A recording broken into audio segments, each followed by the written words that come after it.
আমার সারা জীবন ব্যবসা বাণিজ্য হলো না, ক্যারিয়ার হলো না, চাকরি হলো না। আমি একটা কথা সবসময় বলি, প্রবাসীদের মজলিসগুলোতে বিশেষ করে প্রবাসীদেরকে একটা কথা কমন শুনতে হয়, সেটা হলো তোর পরে বিদেশ যায় এত বেশি জমি জমা কিনছে কেমনে, তুই কি করলি? হ্যাঁ, একই কথা মায়ের, একই কথা বাপের, বন্ধু বান্ধবের, বউয়ের, সবাই একই কথা। তোর লগে একসাথে গেছে, যা 20,000 টাকা পরিশোধ করছে, দেনা দায় পরিশোধ করছে, এলাকার জমি জমা সব কিনা ভরা ফেলতেছে, বাজারে দোকান নিয়েছে, শুনছি ঢাকাও ফ্ল্যাট বুকিং দিছে। আর তুই কি করিস? তোর সাথে একসাথে গেছে, প্রতি বছর একবার করে আসে, তুই 3 বছর আসতে পারস না, তোর টাকা হয় না, কি করলি?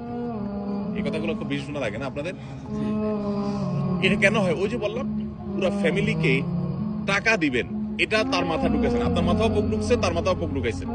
সেও মনে করে টাকা দিতে পারলেই ছেলে আমার সাকসেস,